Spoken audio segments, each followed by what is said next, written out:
আজ 27 জুলাই অন্নপূর্ণা ভান্ডার নিয়ে বিরাট আপডেট। যদি তুমি এখনও টাকা না পেয়ে থাকো, ভিডিওটা তোমার জন্য। সরকার জানিয়েছে 1,10,00,000 মহিলা 3,000 টাকা করে পেয়ে গিয়েছিল জুলাই মাসে, কিন্তু 26 লক্ষ আবেদন রিজেক্ট। কারণ ভোটার লিস্টে নাম নেই, আধার লিঙ্ক নেই, এমন মহিলারা টাকা কিন্তু পায়নি। যদি রিজেক্টেড দেখায় তাহলে বিডিও অফিসে গিয়ে পাসবুকে জেরক্স জমা দাও, আর 25 আগস্টের আগে আবার আবেদন করা যাবে। তো অন্নপূর্ণা ভান্ডার আজ 27 জুলাই সবচেয়ে বড় আপডেট। তো আজকে অনেকের মনে প্রশ্ন, অন্নপূর্ণা যোজনার টাকা কি ঢুকলো, রিজেক্ট কেন হলো? জেনে নাও আজকের এই শেষ আপডেট। এই যোজনাটা চালু হয়েছিল 3রা জুলাই 2026 থেকে। আগে লক্ষ্মীর ভাণ্ডার ছিল, এখন সেটাই অন্নপূর্ণা ভাণ্ডার নামে মাসে 3,000 টাকা করে দিচ্ছে।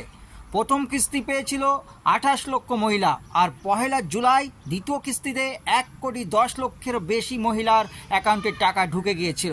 কিন্তু খারাপ খবর, 1,60,00,000 আবেদনের মধ্যে 20 লক্ষ ফর্ম বাতিল হয়েছিল, কারণ ভোটার লিস্ট থেকে নাম বাদ, নাগরিকত্ব, ডোমিসাইল যাচাইয়ে গণ্ডগোল ছিল। সরকার বলেছিল ট্যাক্সের টাকা নন ইন্ডিয়ানদের দিতে পারি না। তাহলে প্রশ্ন হচ্ছে, কারা পাবে? পশ্চিমবঙ্গের স্থায়ী বাসিন্দা মহিলা, বয়স 25 থেকে 20 বছরের মধ্যে হতে হবে, সরকারি চাকরি করে না, ট্যাক্স দেয় না, এরকম পরিবাররাই অন্নপূর্ণা ভাণ্ডারের টাকা পাবে। আবেদন চলবে 25 আগস্ট 2026 পর্যন্ত। 90 দিন সময় দেওয়া হয়েছিল। অনলাইনে সোশ্যাল security.w.gov.in থেকে ফর্ম ডাউনলোড করতে পারবে। তোমার স্ট্যাটাস কি? অ্যাপ্রুভড, রিজেক্টেড, পেন্ডিং ভিডিও দেখাচ্ছে? কমেন্টে জানাও, আমি যথাসম্ভব সাহায্য করার চেষ্টা করব।